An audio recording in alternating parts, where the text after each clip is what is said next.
Harvard was there, Berkeley was there. These are all top-notch CS departments in the country. From Canada, University of Waterloo was there, Alberta was there. These are all good schools in Canada.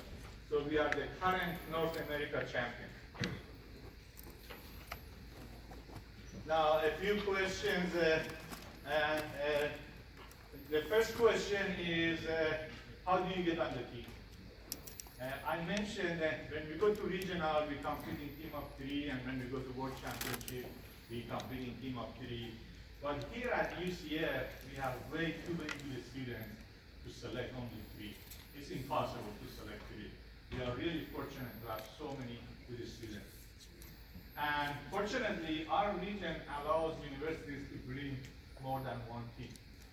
You can actually take several teams to regional contest. And if a university brings several teams to regional contest and one of those teams wins, and that team goes to world championship.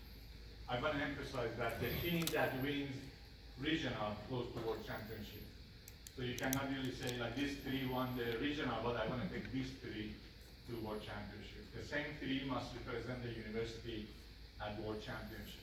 So the main point is that we do not take 3. We have way too many good students. In recent years, we've had 30 students on the team. I'll explain it when I go to the second bullet. Now, as far as getting on the team, regional is team of 3 and world final is team of 3. But we do a local contest to select our team members, but we do it as individual contest, not team of 3. Because in local contests, we want to see the individual potential, individual talents. If you do the local tryout team of 3, and a team does well, you don't really know it was one of them or all 3 of them. So the tryout is individual contest. Now, the regional contest I mentioned is in fall, so we need to know our team right away. And actually, this Saturday, we have what we call practice contest, meaning the results don't count. It's just intended for you to see how this works. So the following Saturday, where we have the actual contest, you know exactly how everything works. Now, if you already have prior plans for this Saturday, you can still come to the real contest the following Saturday. That will be September 1st. But if you can come this Saturday, I strongly encourage you to come this Saturday. It's good to learn how everything works, so next Saturday you don't have to spend 10-15 minutes trying to figure out. But if you couldn't come this Saturday, just see me later on or talk to Professor Meade, we can give you the problems from this Saturday so you can look at it. So it's this Saturday and next Saturday. Now, why would you want to get on the team? The first bullet, the person who gets on basketball team, they keep practicing basketball so they become a great basketball player, and the same thing with football. With this, what you do is you keep solving problems and coding those solutions. So you become a great problem solver and a great programmer.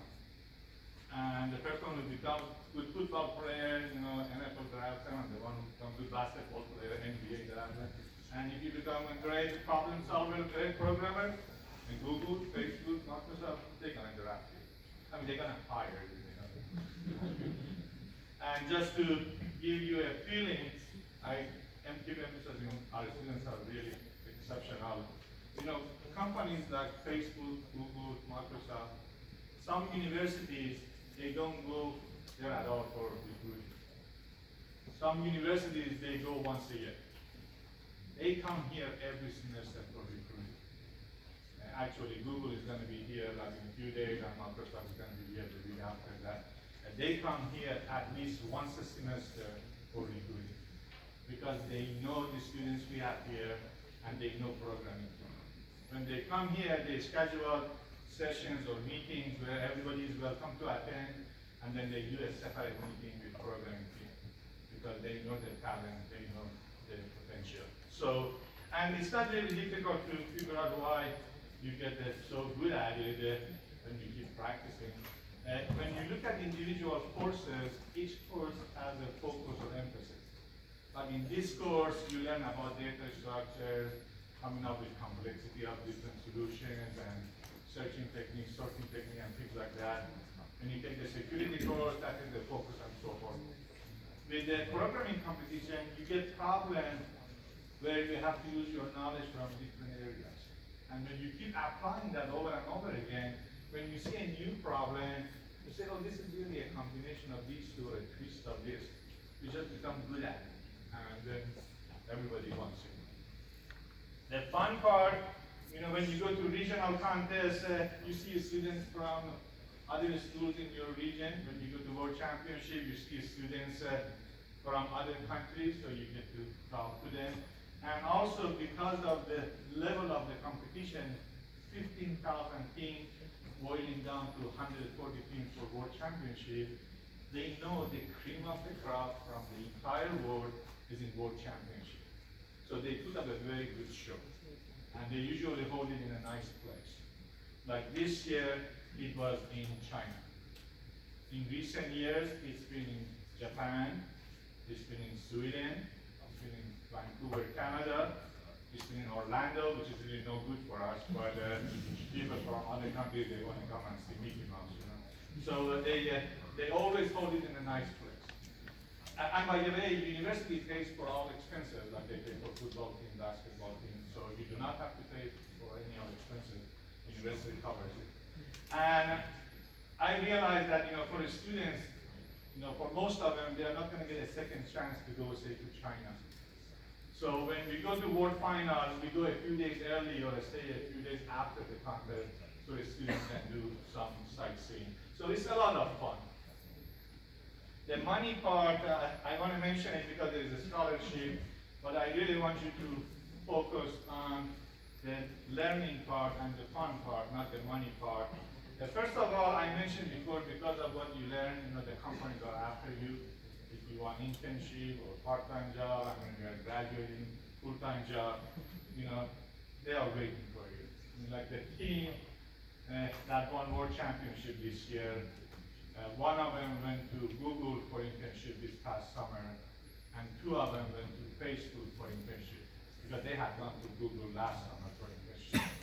One of those three is graduating in December, and Google has already made him an offer to join Google. So that is like, so when you look for internship or part-time job or full-time job, companies are going to grab you. And also the scholarship, universities with good football program or good basketball program, some donors designate their donations for those athletes to help them with expenses. Because of our programming team record, top 3 in the region every single year, some UCF donors have designated their donation for programming team members. Last year, we had funding to support 30 students. And we usually support 15 students at varsity level, 15 students at junior varsity level. Of course, we have to wait for the tryout and see the level of the student to decide on the break point. But roughly, 15 students varsity, 15 students junior varsity. Junior varsity is a freshman and sophomore. And varsity is like everybody. So we take like the top 15 as varsity, and then go down, look at the junior, and look at freshman and sophomore for junior varsity. We also have funding that is designated for women in computing. So we also give scholarship to some women. And that is assuming if you don't have enough, like in the top 30, the varsity and junior varsity. We already got the funding for this coming year. So we will support at least 30 students this year. Now this funding, it is on top of everything else you have. It's like a stipend, it's not like a scholarship. With the scholarship, if you get this one and this one and this one, the total cannot exceed like all your expenses. Tuition and things like that. But this, let's say you have Florida Bright Future and you have Provost Scholarship or Pegasus Scholarship, and everything is already covered. This is just money for your project. So repeating myself, this past year we gave $15,000, roughly, not exactly, to each varsity team members, and roughly $12,000 to each junior varsity member. And again, repeating myself, we have the funding for this year to support 30. And what we do is we tryout, again, practice this Saturday, actual one next Saturday, and then look at the score sheet.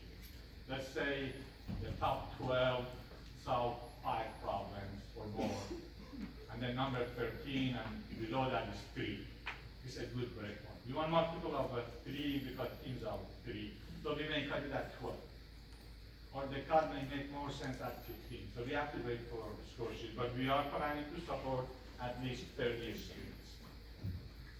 Okay, I promise I won't take too long. So let me combine these bottom, the misconceptions. Some students are worried that if they come to the tryout and they don't make it to the team or they don't solve any problem, that is really bad. It's a 5-hour contest, you know. Let's say you attempt a problem and you have an error and you just don't see it. So let me do something else and I come back to this problem and it pops. So you try something else and that one doesn't work. So let me go back to the first one. And before you know, the 5 hours is over. You know, if you don't make it or if you don't solve any problem, it's really not a big deal. And what I tell a student is, if you do not come to tryout, you are not on the team. If you come to tryout, you have a chance. I mean, as good a chance as anybody else. So rephrasing it, not coming, probability of making it is 0. Coming to the tryout, probability is greater than 0. And computer science 1 is the only class I go to talk about programming. I don't mean seniors are not welcome. Any UCF student is welcome to be on the team. I go to ComSci 1 because you are ready to try for the team. So don't worry about, oh, am I going to make it or not. If you do a Google search on UCF programming team, it takes you to UCF programming team website. One of the drop-down menu is contest. Under that, you see local contest and high school contest. You have like 600-700 problems there for you to practice, and there are solutions and input, output. I mean, you don't really have to solve 700 problems to come to the tryout, but you can look at them to get a feeling. And I hope I see some of you this Saturday and or next Saturday. Again, if you cannot come this Saturday, you can still come next Saturday, but take advantage of opportunities and take advantage of the practice contest. Thank you very much, practice. Thank you.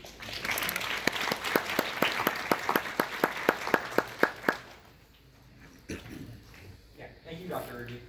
Yeah, it's a really great opportunity. I encourage you guys to go. It's a lot of fun. My first time going to one of these tryouts and competing, I got 0 problems. So I was that person that kind of sat there for like 5 hours not knowing what to do. So don't worry about it too much if you don't do well. I eventually made the team and ended up going to World Finals twice. So. Hey.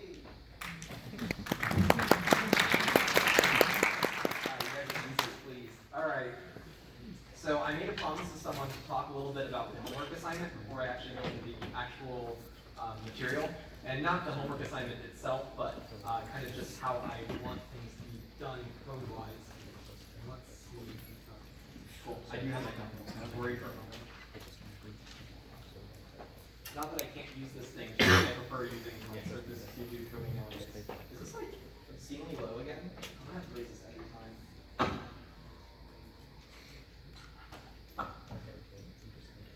And if you have any questions about the programming team, please wait until after the class to do that.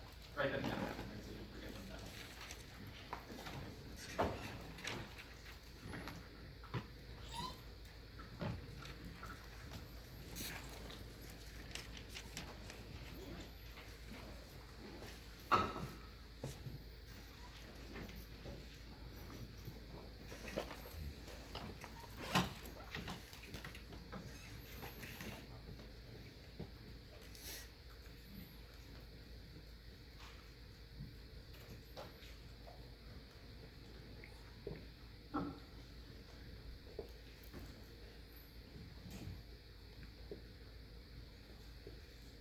There you go. All right, so the first thing I want to go over a little bit is I talked about installing an IDE called CodeBlocks. And that's really fine and dandy, but that's kind of heavyweight for what a lot of people like to do. Some people want something a little bit easier to use and more manageable. What you could do, and I don't really know if this is more manageable per se, but you can like use this PowerShell thing to install basically like a Linux subsystem on your PC, assuming you have Windows 10. And that's kind of like a VM, but it's not really a VM. It's a lightweight like way to interact with your system at a Linux like type thing. I have it on my machine, and I'll go ahead and use it for a little bit just to show you how much fun it is to use. And then you can use basically a Notepad++ or some other text editor that's like really lightweight, rather than having to like open up your IDE, which takes like 50 billion years, and then like the class is over by the time you get Hello World on your program. So this is something you can look into. I'll go ahead and take this like URL that's at the top and probably put it somewhere on web courses so that way you can get access to it. But that's just like a small thing I wanted to talk about a little bit before I began the rest of my lecture, which I'm going to talk a little bit more about input and output prompts, because some people, I guess, are unaware of what I meant when I was talking about them. So let's see. I can probably minimize this now. Actually, let's open up my notepad. That is for CS2, that's for CS2. So this is kind of something that I did last time in class. I believe that this is uploaded right now online. Not entirely so. I have this like extra stuff in here. I was like showing someone in my office hours like the powerfulness of what I'm going to be doing later. I feel like this is really quiet. I'm going to up the volume a little bit. Can you guys hear me in the back? Can anyone not hear me? Raise your hand. Yeah, no one's going to raise your hand, right? All right, cool. Yeah, I should have thought that through. All right. So yeah, this is what I did in class. Let me zoom in a little bit. Is there anyone that's still having difficulty seeing this? Raise your hand. Yeah. All right. So everyone can hear me and everyone can see what I'm doing. So this is me doing the scanfs. I'm reading into string 1 and reading into string 2. Now, when I go ahead and run this program, like it has a lot of like random stuff. I'm actually going to comment some of this stuff out because I don't really like it all.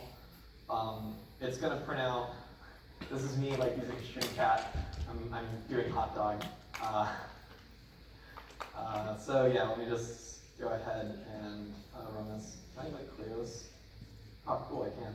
All right. So this is like the subsystem I was talking about, and that's like impossible to see. Can I make this bigger? I don't know if I can zoom in. Nope, that doesn't work. Properties. Oh, cool. Yeah, really big and obnoxious, just like me. All right. So now, this is awful. I can't actually see what I'm typing. Maybe I can like make this a little bit shorter? Yeah, that's like a bad idea, but all right, cool. So now I'm going to go ahead and show you how to compile, assuming you have GCC. If we go ahead and look what's in my directory, hopefully there's nothing like really crazy in there. So all I have is something called a.out and string testing 1.c. If you notice, which it's like impossible to see, there's like this directory where I'm at, which means you can see like the username I'm using, which is Trevin, and I'm on my Dropbox, and like there's like a lot more information here that's like really personal that I probably should get rid of, but whatever. All of these are like the wrong slashes. Like normally when you have a directory in Windows, you have like all these backslashes. These are all forward slashes, and it's because this is effectively Ubuntu right now, which is really cool. But what it means that I can do is it means that I can do a lot of stuff that I could do in Linux here. So when you're doing Linux stuff and you want to look at the directories of something, do you know what you would normally type? LS. So I can go ahead and type ls and see the stuff instead. So if you're used to using Linux and you have a Windows machine and you're like, oh man, I really hate Windows, you can kind of like cheat and use Linux anyways without having a full-blown VM. So let me go ahead and compile. And the compiler I use is GCC. You know what, I don't remember what it stands for, but it is a compiler, and it's going to be what we're using for pretty much the entire course. I actually kind of want to see what my version is. So if I type in GCC, it's going to be really upset because I didn't type in anything else in. I think you can normally type in like version. We'll see if that works. And I am using Ubuntu on a Windows machine apparently. This is a 5.4 version of GCC.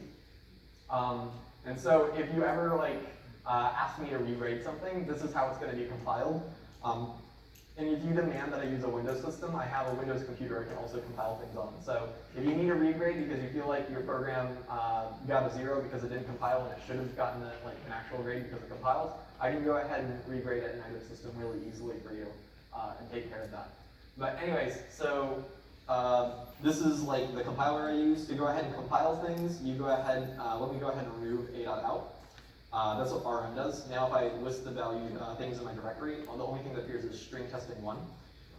So now what I can do is I can type in gcc and then string testing1, and it's going to look like it does nothing, but if I now look at the things inside here, I have it in a.out. But suppose I don't want it to be saved to a.out, I want it to be saved to something else. So I could gcc string testing, and then I could go ahead and type -o, which is going to say what I want the output file to be called. I'm going to call it string.out instead.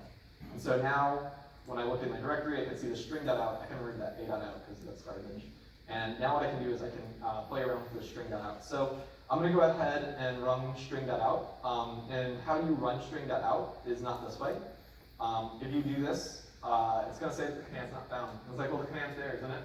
Isn't that like what's been generated? And it's like, well, not exactly. You have to do like this really silly thing where you do // and then you can do string.out.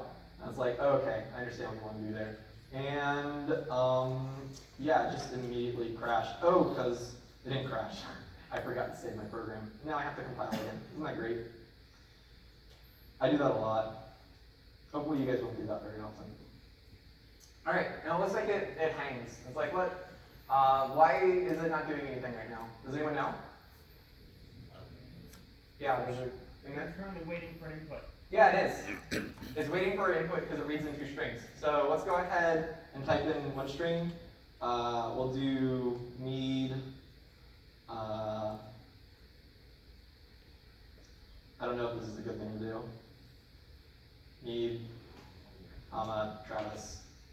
That's not going to do anything useful. You know what? Let's do just what I've been doing before. Hello, COP. So that's all I'm going to do. And then Travis will be my second string.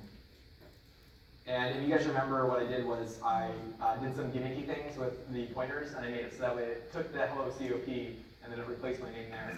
And then this is me using the concatenate. I have dog, and then I concatenate dog to hot, and I get hot dog. And then I concatenate dog a second time, and I get hot dog dog, which is ridiculous. And so what a lot of people are tempted to do to make sure that their program is running is they are tempted to put in input prompts. And so what they'll do is they'll be like, I don't know if my program's running, so I'm going to go ahead and say printf, please enter string : smiley face.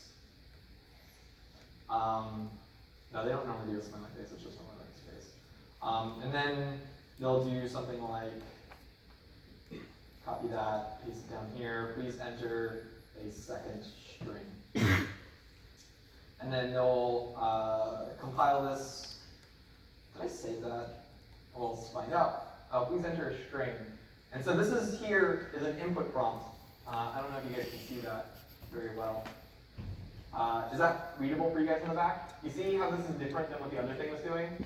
This one is asking for a string. If you do this, you're going to get a lot of points off. Don't like have extra strings. Just do whatever my input-output specification says. So if my input-output specification says you'll take in a number and you'll output the square of that number, then don't say please enter a number. Just read in the number and output a square of that number. If I had time at the end of class, which I probably won't, I can go to code courses and I can show you the difference between entering a good program and a bad program.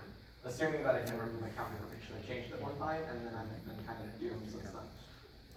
So hello, world, Travis. Hello, Travis. All right. So yeah, we can see that it runs. So that is that. Now on to today's actual topic is memory allocation.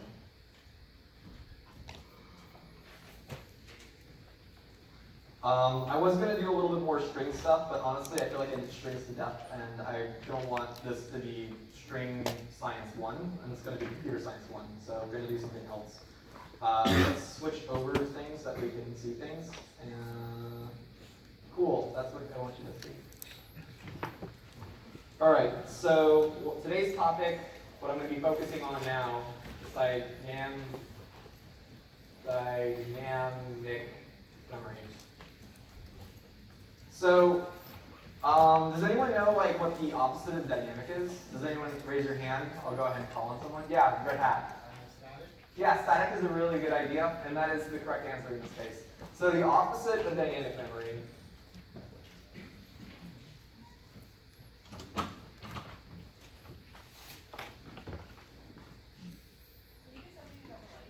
Oh yeah, that's what I wanted to talk about.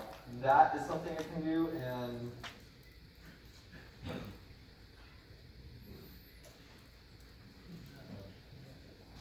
yes?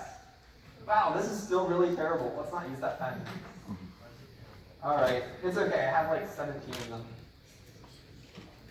Yes, this is the best part of the first week of college, is you get a pen from like each organization. All right, so let's see.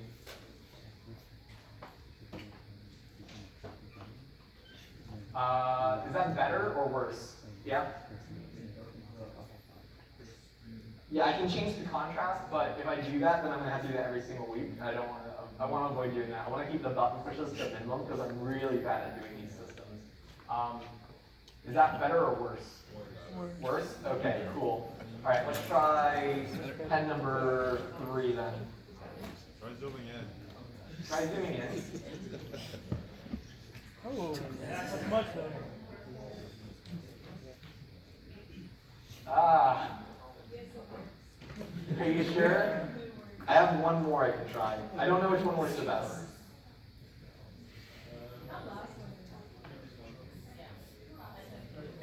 Okay, we'll do both. So, 1, 2, and 3. They're basically the same. Alright, 1. No one likes 1, 2. Like, a few people like 2, 3. Okay, cool. 3. They're basically the Alright, so yeah.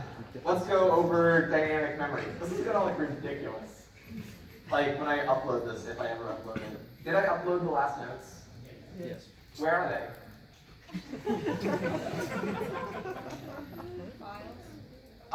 Quick, who said yes when I said did I upload the notes? Does someone want to tell me? Where are they? Yeah, you got an email with them? That's sketchy.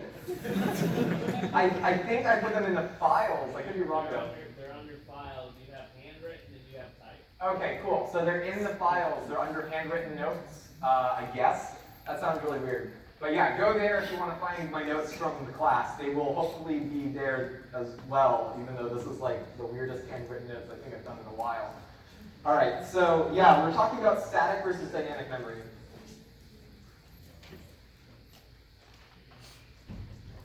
So, what does dynamic and static mean to you guys? Yeah?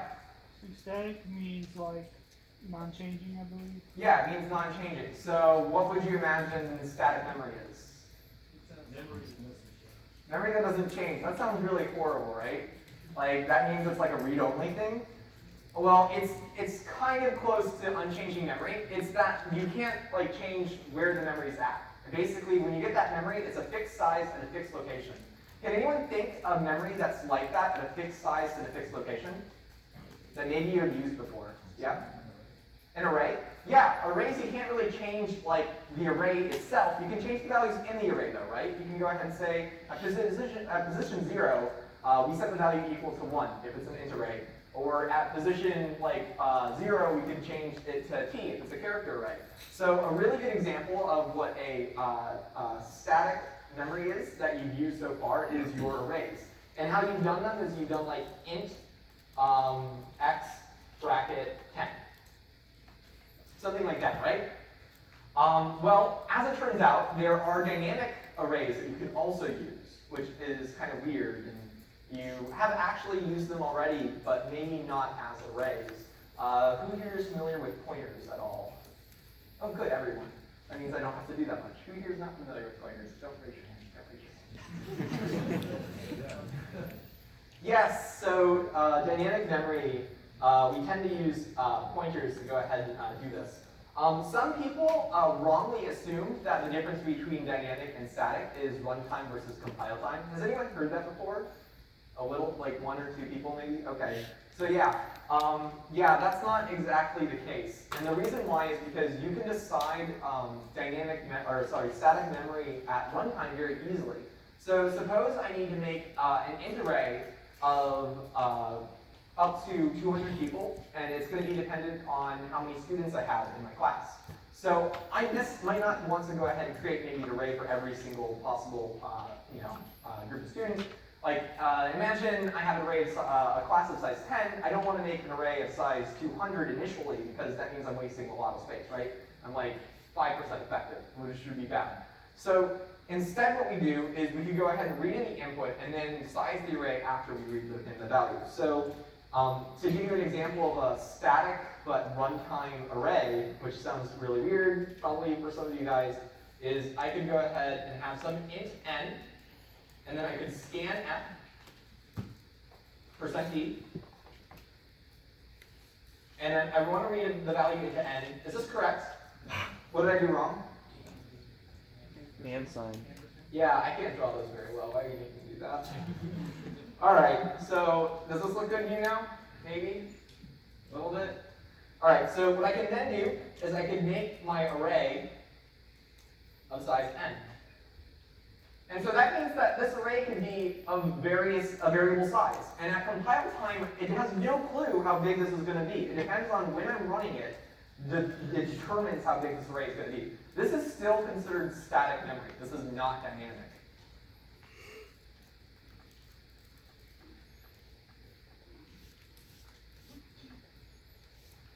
And the reason why is because I cannot change the size of array past this point, at least inside the scope of this function. If this is a main, assuming that I'm not calling main a second time, which people for some reason like to do, I would not be able to change array to potentially have one more person. Hypothetically, if one person comes into my class and is like, hey, late add, have fun with that. It's like, okay, I have to rerun the program and then enter a new value of n and enter in all these data. And that would be really annoying. I mean, you wouldn't like that, right?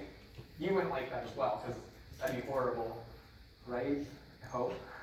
I don't know. Maybe I should make you guys enter your own input data for your testing your program, then we'll see like what's cool and what's not cool. But yeah, this is static and it's not very good practice. So instead, if we're going to go ahead and do some sizing of values like this, we would want it to be more dynamic so that way we could change it. And so we have some functions that can help us basically create memory that we can go ahead and use. Because you probably don't really know of how you could potentially do it. Like if you wanted to make a function that would have returned this array, would you be able to do that very easily? Not without the functions I'm going to go over. I mean, there are other functions for allocating memory, but in C, the most common ones that we're going to be using are, and these are very important, and I'm putting them at the bottom of the page for like a terrible reason, I guess. Calloc, malloc, realloc. And there's something else you need with these. Does anyone know what it is? If someone wants to raise their hand and show off their knowledge to see, yeah? No, like a function. Like, is there a function that goes